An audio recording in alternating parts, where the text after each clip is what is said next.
आधा हिस्सा जिसके बगैर सच पूरा नहीं होता वो है अर्ध सत्य। नमस्कार, मैं राणा यशवंत इंडिया न्यूज़ पर आपका स्वागत करता हूं और आप देख रहे हैं अर्ध सत्य। आज दो बातें। पहली, हिंदुस्तान क्रिकेट टीम के 3 वैसे स्टार्स जिन्होंने अपनी मिट्टी को फौलाद बना दिया, और दूसरी बात पश्चिम बंगाल के संदेश खाली की, जहां शोर है, हंगामा है और तकलीफें हैं। सबसे पहले इंडियन क्रिकेट टीम के 3 स्टार्स की बात करते हैं। हिंदुस्तान के हर नौजवान को, चाहे गांव में है, कस्बे में है, शहर में है, महानगर में है, उसको इन तीनों को देखना जानना चाहिए। मैं देखना नहीं, जानना कह रहा हूँ। ये वो नौजवान हैं, वो लड़के हैं जो आप मान कर चलिए कि जो मिट्टी होती है, उस मिट्टी को उन लोगों ने इतनी ताकत दी, इतनी आग भरी कि वो फौलाद बन गई। वो आज की तारीख में हिंदुस्तान के हीरे हैं। मिट्टी ऐसी जो कमज़ोर घर की थी, गरीबी, फटेहाली, तंगहाली, मुसीबतों और एक के बाद एक अड़चनों के बावजूद उन्होंने अपनी हार नहीं मानी, और यह लगातार लड़ने भिड़ने और अपने मकसद को पाने के लिए एक इंसान की बेहतरीन मिसाल हैं। ये बताते हैं कि अगर संकल्प आपका मजबूत है तो दुनिया में कुछ भी हासिल किया जा सकता है। कामयाब होने के लिए सबसे पहली ज़रूरत है वो आदमी के भीतर यह तय करना है कि मुझे ये करना है, मुझे ये पाना है। और ये तीनों खिलाड़ी उसी के उदाहरण हैं। ये तीनों कौन हैं? यशस्वी जायसवाल, रिंकू सिंह और सरफराज खान, क्रिकेट के उभरते सितारे। तमाम परेशानियों, मुसीबतों से जूझते, लड़ते, भिड़ते, उभरते, अपनी मेहनत, अपनी किस्मत को चमकाते, अपनी हथेली पर अपनी लकीर खींच करके अपनी ज़िंदगी की राह बनाते ये लड़ाके। ये मिसाल है उन नौजवानों के लिए जिनके पास अपने सपने को पूरा करने के लिए संसाधन रहते हैं, फिर भी रोना रहता है कि ये नहीं है। कुछ लोग इसलिए रोते हैं कि ये नहीं है, समय नहीं है, संसाधन नहीं है, मदद नहीं है, माहौल नहीं है। और कुछ लोग इसलिए रोते हैं कि उनके पास कुछ भी नहीं है। और ये उन दोनों तरह के लोगों के लिए, वैसे लोग जो किसी न किसी कारण से अपने आप को नाकाम मानते हैं, वो ठीकरा कारण के ऊपर फोड़ते हैं, और वैसे लोग जो हाथ पर हाथ धरे रहते हैं क्योंकि उनके पास कुछ नहीं है, दोनों के लिए ये प्रेरणा है। कोचिंग के लिए कई संस्थान हैं, कई लड़के जाते भी हैं लेकिन कामयाब नहीं होते। उन्हें लगता है कि कुछ कमी रह गई, थोड़ी और फैसिलिटी होती तो अपना मुकाम हासिल कर लेते। आज मैं आपको इन तीनों खिलाड़ियों की ज़िंदगी से लेकर के चलूँगा, और फिर आपको अंदाज़ा होगा कि इंसान जब कामयाब होना चाहता है तो कोई भी अड़चन आड़े नहीं आती है। जीवन में सफल होने के लिए, अपने मकसद को हासिल करने के लिए सिर्फ और सिर्फ एक ही चीज़ ज़रूरी है कि आपके भीतर मजबूत संकल्प है। ये इन तीनों कहानियाँ हैं। यशस्वी जायसवाल, सरफराज और रिंकू सिंह, इन तीनों का नाम मैं आपके सामने फिर ले रहा हूँ क्योंकि तीनों का ग्राफ मैं दिखाना चाहता हूँ। इंग्लैंड के खिलाफ जो टेस्ट सीरीज चल रही है उसमें यशस्वी ने लगातार 2 टेस्ट में दोहरा शतक मारा, 1 हाफ सेंचुरी बनाई।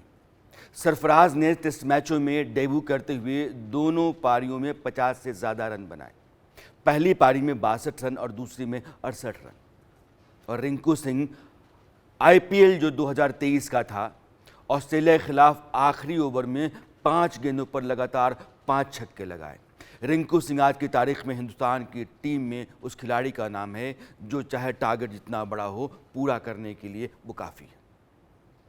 तीनों नौजवान बेहद गरीब परिवार से। ज़िंदगी में आप कुछ करना चाहते हैं तो कर सकते हैं, ये तीनों इस बात की मिसाल गढ़ते हैं। आज इनके संघर्ष, इनकी लड़ाई, इनके जज्बे, इनकी ज़िद और इनकी कामयाबी की कहानियाँ मैं इसलिए सुनाने आया हूँ क्योंकि हिंदुस्तान दुनिया का सबसे नौजवान मुल्क है। यहाँ की 65% आबादी नौजवान है और नौजवान अगर कामयाबी के रास्ते पर चलना चाहता है, अगर वो अपनी किस्मत खुद लिखना चाहता है, अगर वो अपने देश के लिए, अपने लिए नाम रोशन करना चाहता है, तो नामुमकिन कुछ भी नहीं। यशस्वी जायसवाल आज अपनी कड़ी मेहनत, लगन और जज्बे से क्रिकेट का उभरता सितारा बन चुके हैं। ये जानते हैं, इस मकाम तक पहुंचने के लिए यशस्वी ने बेहिसाब मेहनत की। हालात ऐसे कि इंसान टूट जाए, लेकिन उस लड़के ने अपने हौसले को टूटने नहीं दिया। मेरे बगल में अब जो घर आने जा रहा है, जो आप देखने जाने वाले हैं, ये उत्तर प्रदेश में एक गांव का मकान है। भदोही ज़िला है और उस ज़िले को हम क्यों जानते हैं? कालीन के लिए। और इसी घर में यशस्वी जायसवाल का जन्म हुआ। आज की तारीख में भदोही कालीन के चलते तो जाना जाता है, लेकिन यशस्वी के नाम से भी जाना जाने लगा है। यशस्वी के अंदर बचपन से क्रिकेटर बनने की चाह थी, ललक कहते हैं उसको। लेकिन परिवार की हालत बहुत ही ख़राब थी। खाली बर्तन घर में लुढ़कते रहते थे। पिता का छोटा मोटा धंधा था, पेंट की दुकान थी। पैसे इतने नहीं थे कि बेटे को अच्छी कोचिंग दिला सकें। ये बात बेटा भी समझता था। सिर्फ 12 साल की उम्र में उस लड़के ने भदोही के अपने घर को छोड़ करके मुंबई का रास्ता ले लिया, मुंबई चला गया। उस उम्र में जब हमारे आपके बच्चे घर से बाहर जाते हैं दूध लाने के लिए या कोई सामान लाने के लिए, और थोड़ी देर हो जाती है तो हम परेशान हो जाते हैं, ढूंढने निकल जाते हैं कि बेटा कहाँ चला गया, बच्चा कहाँ चला गया। और वह बच्चा अपने माँ बाप, घर परिवार को छोड़कर अकेला उस कच्ची उम्र में मुंबई चला गया। भदोही से मुंबई 1500 किलोमीटर दूर। वर्ली में उसके एक दूर के रिश्तेदार थे, कहने के लिए चाचा थे, लेकिन उनका घर भी छोटा था, वहाँ यशस्वी रह नहीं सकते थे, जगह कम थी। सिर पर क्रिकेटर बनने का भूत सवार था, इसलिए यह भी नहीं बता सकता था कि यहाँ दिक्कत है, परेशानी है, रहने की जगह नहीं है, क्योंकि परिवार वाले बुला लेंगे। कुलाबा देवी इलाके में एक डेयरी में सोने की जगह मिल गई, लेकिन शर्त यह थी कि डेयरी में साफ सफाई, गोबर उठाने का काम, झाड़ू लगाने का काम, ये सब करना पड़ेगा। 12 साल के उस छोटे बच्चे ने वह सब करना शुरू कर दिया। दिन भर क्रिकेट खेलना, कड़ी धूप में ग्राउंड पर जाकर के प्रैक्टिस में लगातार लगे रहना, खुद को तपाना और शाम में थक हार कर डेयरी लौटना। नींद आती, सो जाता, कभी सफाई होती, कभी छूट जाती। डेयरी में काम नहीं करने के चलते और यह बच्चा लगातार सोता रहता है, निकाल दिया। अब बाहर तो दिन तो क्रिकेट खेलने में निकल जाता था, लेकिन रात आज़ाद मैदान है मुंबई में, वहाँ एक टेंट के पास सोने का जुगाड़ हो गया। ये कहानी मैं इसलिए सुना रहा हूँ क्योंकि खबरें आज की तारीख में आपके पास हज़ारों मिलेंगी, लेकिन यह कहानी या यह खबर इसलिए कि इस देश में हर घर में जो बच्चा है वो अपने माँ बाप से कुछ न कुछ उम्मीद करता रहता है। मेरे साथ ऐसा नहीं हो रहा है, इसलिए मैं ऐसा नहीं कर पा रहा हूँ, यह कहता रहता है। और इसलिए कहानियाँ हैं क्योंकि आपके इस कहने और आपके कारण बताने के चलते आपकी कामयाबी रुकी हुई है, जबकि उसको रुकना नहीं चाहिए। तो अब उस टेंट में जगह मिल गई यशस्वी को, बदले में साफ सफाई और खाना बनाने का काम मिल गया। कभी सोने को जगह नहीं भी मिलती थी, बर्ताव भी बुरा होता था, हालत खराब थी। पैसे होते तो कुछ खा लेता, नहीं तो खाली पेट सोना पड़ता। यह जुनून और जिद देखिए उस लड़के की कि उसके बाद भी वो दिन भर क्रिकेट खेलता और उफ तक नहीं करता, तकलीफ उठाता रहता, संघर्ष में तपता रहा। और आज इंग्लैंड के खिलाफ टेस्ट मैच में उसी लड़के ने करिश्मा करके दिखाया। दूसरे और तीसरे टेस्ट मैच में दोहरा शतक ठोका। यशस्वी जायसवाल दूसरे टेस्ट में 209 रन और तीसरे में 214 रन। रन तो पहले टेस्ट में भी ठीक ही बनाया, लेकिन दूसरे और तीसरे टेस्ट ने उसे दुनिया के दिग्गज खिलाड़ियों के बीच में बिठा दिया है। अब क्रिकेट के जितने भी बड़े एक्सपर्ट्स और पंडित हैं वो मानते हैं कि दुनिया के जो बड़े स्टार्स हैं उनकी जमात में जाकर के यह बच्चा एक दिन बैठेगा। 236 बॉल खेली थी, 14 चौके लगाए, 12 छक्के, जो एवरेज है 90.67 का स्ट्राइक रेट है। यशस्वी ने 214 का स्कोर खड़ा कर दिया। यह जो स्टार्ट है ये उस बच्चे का है जिसके पास खाने को नहीं था, जो प्लास्टिक के टेंट में सोता रहा, जिसको डेयरी से निकाल दिया गया, जिसने आज़ाद मैदान के पास चूल्हा चौकी करने और झाड़ू पोछा करने के नाम पर थोड़ी सी जगह ले ली और दिन भर वो अपने जुनून का पक्का रहा और अपने को एक बड़ा क्रिकेटर बनाने के लिए लगातार लगाए रखा। गरीब लड़का, रोटी के लाले, घर से हजारों किलोमीटर दूर, कोई ठौर नहीं, कोई ठिकाना नहीं। और यशस्वी का सक्सेस जो आज आप देख रहे हैं ना, ये चांदी कटोरी में नहीं मिली। किस्मत से लड़ भिड़ करके उस लड़के ने खुद से अपनी तकदीर लिखी है। मैं आपको यशस्वी के संघर्षों की एक कहानी बताता हूं। जब उनके कोच ज्वाला सिंह उन्हें अपने घर लेकर के आए, यह भी किस्मत है कि एक बच्चा मैदान में खेल रहा है, एक कोच वहां से देख रहा है उसको लगता है कि नहीं ये स्टार है, इसमें क्रिकेट है, बहुत संभावनाएं हैं, और कहता है कि तुम आज से मेरे घर चलो। और ज्वाला सिंह घर लेकर के आ गए। तो उन्होंने खाने के लिए पूछा। फिर क्या हुआ ये किसी को भी भावुक कर सकता है। अब मैं कहूं इससे बेहतर है कि आप ज्वाला सिंह से ही सुनिए। शुरू में फर्स्ट डे आया तो मेरे सोफे के सामने बैठा, तो मेरी जो घर पे काम करती है मैडम, तो उन्होंने बोला कि, मैं बोला क्या खाएगा, तो बोला सर, मैं बोला अंडा खाएगा, तो बोला यस सर। तो मैंने उसको 2 ऑमलेट का अंडा सर्व करवाया। फिर थोड़ी देर बाद किचन की तरफ देखने लगा, तो मैं बोला इसको एक और दो। तो वो मेरा पहला उसका इंटरेक्शन था। जब मैंने उसको घर पे लाया था तो मेरी मेड बोलती है, आंटी बोलता हूँ मैं उनको, बोलती है अरे ज्वाला तो बहुत खाता है। मतलब चुप रहो, शांत रहो। ज्वाला बहुत खाता है।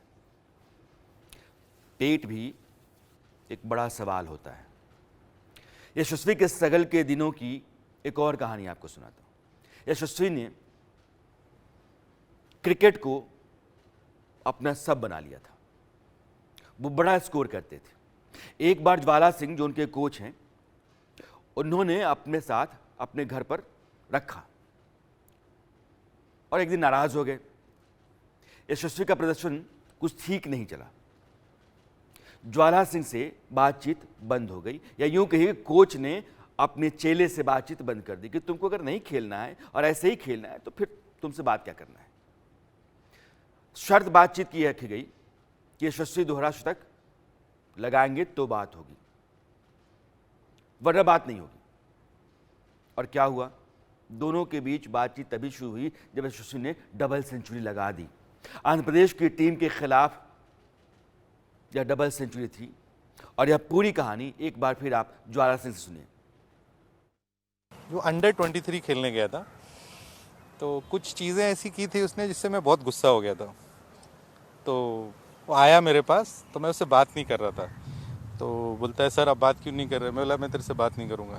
तो फिर 2-4 दिन बीत गए। फिर उसको अंडर 23 का मैच खेलने, अगला मैच खेलने जाना था आंध्रा के अगेंस्ट। 2000 आई थिंक 19 एंड की बात है। तो मैं बोला चल मैं तेरे को एयरपोर्ट छोड़ता हूँ। नॉर्मली जब वो रणजी ट्रॉफी के लिए जाता था या अंडर 19 या अंडर 23 के लिए जाता था, मोस्टली मैं ज़्यादा ड्रॉप करने जाता था उसको। तो मैं ड्रॉप करते गया, बोला सर मेरे से बात करो ना। मैं बोला अभी तेरे को ड्रॉप करने है, इसका मतलब बात नहीं करूँगा तेरे से। तो फिर उसने किट उतारा। मैं बोला चल तेरे को एक मैं टास्क देता हूँ, तो अगर तूने इस मैच में डबल सेंचुरी किया तो मैं तेरे से बात करूँगा, नहीं तो फिर भूल जाना। तो अपना मुझे देखा और गया। और पहले दिन 140 समथिंग पे नॉट आउट था। तो मुझे फ़ोन कर रहा था, तो मैं फ़ोन नहीं उठाया। अब मैंने मैसेज किया 200 के बाद ही बात करूँगा, इसके पहले नहीं। तो उसने उस मैच में ना 233 नॉट आउट किए अगेंस्ट आंध्रा। और फिर जब वो आया तो मैंने बात करना शुरू कर दिया एज यूजुअल। तो मेरे को बोला सर हमारे जो कोच सर थे वो बोल रहे थे मार मार मार। मैं मार नहीं रहा था आपके डर से कि अगर मैं आउट हो गया तो आप अगले मैच में बोलोगे 300 कर फिर बात करूँगा। तो 300 तो मैं नहीं कर पाऊँगा। गुरु और शिष्य का संबंध कुछ ऐसा भी होता है और बहुत किस्मत वाले लोग होते हैं जिनको ज्वाला सिंह जैसे कोच मिल जाते हैं। यशस्वी ने जो भोगा, जो झेला, उसके बाद वक्त ने भी मेहरबानी की और ज्वाला सिंह से मिलवा दिया। यशस्वी जायसवाल जब ज्वाला सिंह के पास नहीं पहुंचे थे तब वो कहाँ और किस ग्राउंड में कड़ी मेहनत करते थे, प्रैक्टिस करते थे। उम्र 12 साल थी और दर दर भटकने का दौर था वो, लेकिन कुछ कर गुजरने का जुनून, कुछ पाने की जिद इन तमाम रुकावटों पर भारी पड़ रही थी। पहले मैं आपको ज़रा वो ग्राउंड दिखाना चाहता हूँ। मेरी सहयोगी सुजाता द्विवेदी मुंबई के उसी एयर इंडिया ग्राउंड पहुंची जहां तेजस्वी प्रैक्टिस किया करते थे। यशस्वी, हम इस समय यशस्वी जायसवाल के प्रैक्टिस ग्राउंड पर मौजूद है, जहां पर मुंबई आने के बाद जब वो अपने कोच ज्वाला सिंह से मिले तो इसी ग्राउंड में, जिसका नाम एयर इंडिया स्पोर्ट्स ग्राउंड है, यहां पर अपनी ज़्यादातर प्रैक्टिस यशस्वी करते थे और अपना पूरा दिन इसी ग्राउंड पर काट कर प्रैक्टिस कर जो है उन्होंने अपने आप को और अपने क्रिकेट खेलने की कला को निखारा। इसी के साथ अगर आप देखें तो इस समय इस ग्राउंड में जो है यशस्वी जायसवाल की ऐसी कई सारी यादें हैं जिन्हें वो आज भी याद करते हैं और परिवार से दूर रहने के बाद भी अपने कोच ज्वाला सिंह के साथ उनके घर पर रहते हुए जो है यशस्वी ने इतनी मेहनत की कि एक दिन जहां पर उनके पैसे के लानत थे, वही आज वो दिन आया है यशस्वी के जीवन में जहां पर वो भारत को अंतर्राष्ट्रीय स्तर पर रिप्रेजेंट कर रहे हैं और इसी के साथ इस समय चल रहे अपने टेस्ट सीरीज में सभी को गौरवान्वित महसूस करा रहे हैं। यही वो ग्राउंड है एक तरफ जहां मुंबई में स्थित आज़ाद मैदान और ओवल ग्राउंड के बाद इसी ग्राउंड में यशस्वी ने अपना ज़्यादातर समय काटा और साथ ही अपने आप को और अपने स्पोर्ट को निखारा भी है। ऐसे में यशस्वी जायसवाल को एक तरफ जहां लोग उनकी जर्नी को याद करते हैं और साथ ही ये याद करते हैं कि कैसे एक समय पर जब वो 12 साल का लड़का उत्तर प्रदेश के भदोही से मुंबई आता है और मुंबई आने के बाद ऐसे कई छोटे मोटे काम किए और जिसके बाद मौका मिलता है और मौका का सही तरीके से इस्तेमाल करते हुए आज यशस्वी ने अपने आप को क्रिकेट की दुनिया में निखार लिया। कैमरा पर्सन विष्णु निर्मले के साथ सुजाता द्विवेदी, इंडिया न्यूज, मुंबई। वो साल 2013 था जब ज्वाला सिंह की नज़र उस यशस्वी जायसवाल पर पड़ी जिसमें उनको क्रिकेट बहुत नज़र आया। यशस्वी में उन्होंने एक बड़ा सितारा देखा। कठिनाइयों से लड़ते भिड़ते यशस्वी में ज्वाला सिंह को अपना बचपन भी दिखा, वो टैलेंट दिखा। लेकिन कोच ज्वाला सिंह पर सामाजिक दबाव भी बहुत पड़ रहा था। किस अनजान बच्चे को अपने साथ रख रहे हैं आप? कल कुछ हो गया ऊंच नीच तो, पुलिस का कोई लफड़ा हो गया तो आप फंस जाएंगे। इस तरह की बातें लोग कहते रहे, लेकिन उस कोच ने सुना नहीं। उस लड़के को लगातार वो तराशता मांझता रहा जिसका नाम यशस्वी जायसवाल आज की तारीख में है। तमाम आशंकाओं, दुविधाओं को यशस्वी ने ध्वस्त कर दिया और अपने कोच ज्वाला सिंह की उम्मीद को उसने पूरा कर डाला। 2013 में जब से सबसे पहले मैं उसको आज़ाद मैदान में मिला था, मैं एक मैच के सिलसिले में गया था और मुझे किसी ने उसके बारे में बताया और जब मैंने उसके हालात के बारे में जाना कि वो इस तरह जी रहा है तो मुझे लगा इस लड़के के अंदर वही जिद है जो मैं लेके आया था। और फिर वहाँ से मैंने आज़ाद मैदान से फिर उसको अपने पास लाया। बहुत सारे चैलेंजेस थे, डॉक्यूमेंट्स के इशू थे, बहुत सारे लोग उसके पीछे पड़े थे, लोग उसके बारे में बार बार MCA में कंप्लेंट करते थे कि इसका सर्टिफिकेट सही नहीं है, 2 सर्टिफिकेट, सो मेनी थिंग्स। तो बहुत मुश्किल दौर था उस टाइम। मुझे लोग बोलते थे कि किसी और के बच्चे को घर पे रख रहे हो, कभी तुम्हारे पे किसी ने पुलिस कंप्लेंट कर दिया है, उसके माँ बाप ने कभी कंप्लेंट कर दिया, कुछ हो गया। तो बहुत सारे चैलेंजेस थे। तो वहाँ से मैंने उसको शुरुआत दी एंड आई एम हैप्पी कि आज जो इंडिया के लिए खेल रहा है उसके अंदर भी वो प्रतिभा थी। मैंने जितना उसके ऊपर मेहनत किया, हमारी टीम ने मेहनत किया, उसने हमेशा वो परफॉर्मेंस किया। तो कहीं ना कहीं वो मेरी जो स्टोरी उससे मैच कर गई, वो मुझे लगा कि मैं उसको हेल्प करना चाहिए। और 2013 से लेके 2022 तक वो मेरे घर पे रहा। हमने उसको अपना बड़ा बच्चा बना के रखा। कभी सोचा नहीं कि वो किसी और का बच्चा है। अगर हम शायद ये सोचते तो कभी हम यशस्वी नहीं बना पाते, क्योंकि बहुत सारे लोग आके मन में डाउट्स डालते थे कि लोग स्टोरीज बताते थे कि किस तरह बहुत सारे कोचेस ने प्लेयर्स को सिखाया, उनको सब कुछ दिया, और बाद में जब वो बड़े प्लेयर बन गए तो वो भूल गए। तो मुझे भी बहुत सारे लोग बोलते थे, तो मैंने कभी केयर नहीं किया। मैंने बोला सबकी अपनी अपनी किस्मत होती है। ज्वाला सिंह ने यशस्वी पर जो भरोसा जताया, यशस्वी ने निराश भी नहीं किया। पूरी लगन से, पूरी ताकत से, शिद्दत से वे लगे रहे। ज्वाला सिंह ने यशस्वी के अंदर की प्रतिभा को पहले ही पहचान लिया था जब वो अपने घर लेकर के आए थे।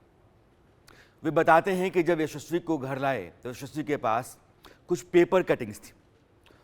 उसमें उनके खेल से जुड़ी हुई खबरें थीं जो उन्होंने काट करके रखी थी। उस वक्त यशस्वी अपने हालात से जूझ रहे थे। पैसे थे नहीं तो फाइल भी नहीं थी। पॉलीथीन में ही उन कटिंग्स को रखा हुआ था। एक दिन ज्वाला सिंह ने उन्हें कार से लेकर कहीं जा रहे थे। रास्ते में दुकान दिखी, बोले जाओ अपने लिए एक फाइल खरीद लिया। यशस्वी दुकान में गए, सुखचाते हुए एक छोटा सा फोल्डर लिया, वापस आए। यशस्वी को लगा कि जितनी कटिंग्स उनके पास हैं उन्हें रखने के लिए ये छोटा फोल्डर काफ़ी है। ज्वाला सिंह ने देखा और उससे फोल्डर लेकर वापस दुकान में गए। बड़ा सा फोल्डर लाए। यशस्वी हैरान रह गए, इतना बड़ा फोल्डर कैसे भरेगा? लेकिन वो भरा। सिर्फ 2 साल में पूरा फोल्डर यशस्वी की कहानियों से भर गया, उनके करिश्मे से भर गया। ये वाकया भी जब कोई कोच सुनाता है जिसने देखा है, जाना है, परखा है, तो बात थोड़ी और अच्छी लगती है। जब मैं बहुत क्लोज हो गया, कुछ 15-20 दिन, एक महीना हो गया, और चूंकि मेरी उस टाइम पे शादी नहीं हुई थी, तो मैं और दोनों हम लोग बहुत बातें करते थे। मैं उसको गाड़ी में घुमाता था। तो एक दिन मैं बोला चल तेरा पेपर कटिंग रखना है हमको, हम रखते हैं, उसके लिए फ़ाइल लेते हैं। तो मैं उसको एक दुकान पे लेके गया। तो मैं बोला जा तू लेके आ। तो गया, एक छोटा सा इतना बड़ा सा फाइल लेके आ गया। मैं बोला ये कौन सी फाइल है? बोलता अरे सर यही है ना फाइल। मैं बोला रुक मैं आता हूँ। तो फिर मैं गया आगे और एक सबसे बड़ी वाली फाइल लेके आया। तो बोला ये ले। तो बोला अरे सर इतना बड़ा फाइल आप अपना भी रखोगे क्या? मैं बोला नहीं नहीं ये तेरे लिए है। तो बोला अरे सर इतना बड़ा? मैं बोला 2 साल में भर जाएगा। अब जब यशस्वी के करियर ग्राफ पर नज़र डालिएगा तो आपको यशस्वी में क्रिकेट किस कदर रचा बसा है उसका अंदाज़ा हो जाएगा। टेस्ट क्रिकेट में उन्होंने अब तक 7 मैच खेले हैं। 71.75 की औसत से अब तक 861 रन वो बना चुके हैं। 3 सेंचुरी लगा चुके हैं और उसमें 2 डबल सेंचुरी। इंग्लैंड के खिलाफ 3 टेस्ट में ही यशस्वी 545 रन बना चुके हैं। चौथा टेस्ट रांची में होना है। जिस अंदाज में वे खेल रहे हैं ऐसा लग रहा है कि चौथे टेस्ट में गावस्कर का रिकॉर्ड तोड़ सकते हैं। एक टेस्ट सीरीज में सबसे अधिक रन बनाने का रिकॉर्ड गावस्कर के नाम है। 1971 में गावस्कर ने एक वेस्टइंडीज के खिलाफ 774 रन बनाए थे पूरी सीरीज में। तीसरे नंबर पर विराट कोहली हैं। 2014-15 में ऑस्ट्रेलिया के खिलाफ विराट ने एक सीरीज में 692 रन बनाए थे। चौथे नंबर पर भी विराट ही हैं।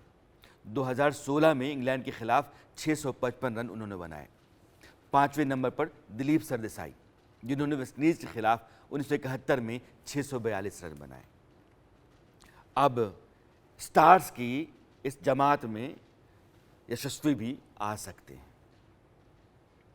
एक लड़का जो घर से निकला, कुछ नहीं था, लड़ा भिड़ा, अपने जुनून के लिए पागल रहा और वो हासिल कर गया जो चाहता था। एक दूसरी कहानी, रिंकू सिंह आईपीएल 2023 में कोलकाता नाइट राइडर्स की टीम से खेल रहे थे। सामने की टीम गुजरात टाइटंस। अहमदाबाद के नरेंद्र मोदी स्टेडियम में मैच। रिंकू का जो बल्ला चला तो पूरे स्टेडियम में रिंकू के नाम की गूंज मच गई। रिंकू ने आखिरी ओवर में 5 गेंदों पर लगातार 5 छक्के जड़े। पूरे हिंदुस्तान में लोगों ने कहा कि ये करिश्मा आ गया, ये कमाल आ गया है। तब कोलकाता नाइट राइडर्स की हार कगार पर थी, हारना तय लग रहा था, लेकिन रिंकू ने गुजरात के जबड़े से जीत को छीन लिया।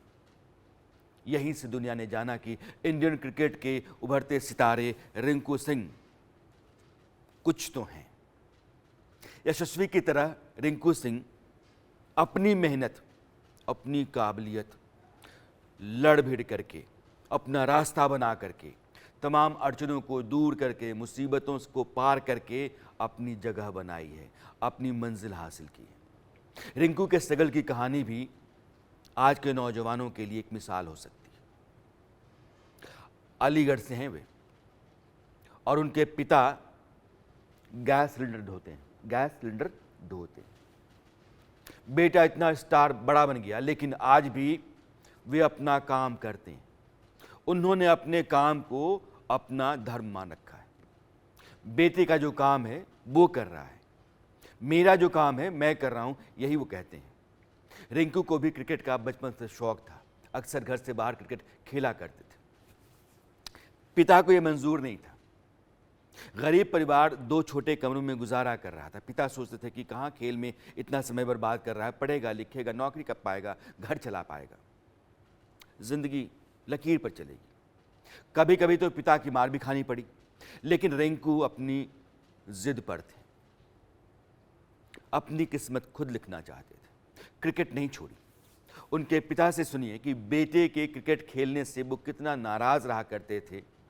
मेरे सहयोगी प्रदीप पुंडीर ने रिंकू के पिता से बातचीत की।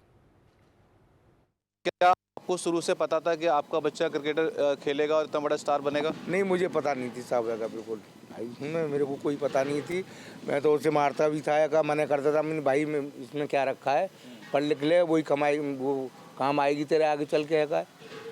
लेकिन वो अपनी मम्मी से शिकायत करता था का मम्मी मुझे पापा खेलने नहीं देते हैं का। फिर उसके बाद मैं 2-4 जगह इधर उधर घूमने जाता था, तो बस सब आदमी कहते भाई तुम्हारा लड़का बहुत अच्छा कर रहा है का। फिर मैंने कर दी, मैंने भाई तेरे को जो करना है कर, क्रिकेट खेलना है तो क्रिकेट ही खेलेगा। ये बदलाव कब से आया, कैसे यात्रा रही? पहला मैच कौन सा था, पहला टूर्नामेंट ऐसा आपको याद हो जिससे कि? यहीं पे कहते थे भाई, यही टूर्नामेंट हुआ था यहाँ पे DPS कॉलेज में है का, वो उसमें रन किए थे इसने का, और वो रहा था का मैन ऑफ द सीरीज रहा था, उसमें एक बाइक भी मिली थी। जब इसे उठता चलाएगा, फिर उसके बाद में 16 लग गई इसकी, उसमें रणजी में का है, फिर वहाँ में इसमें रन किए का है, जब इसे आगे बढ़ता चला गया।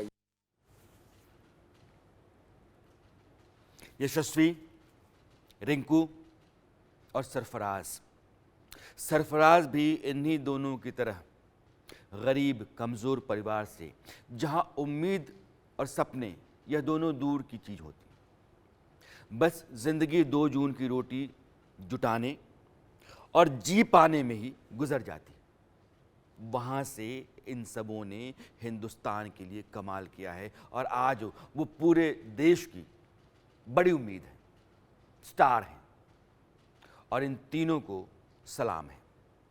वो आधा हिस्सा जिसके बगैर सच पूरा नहीं होता, वो है अर्ध सत्य।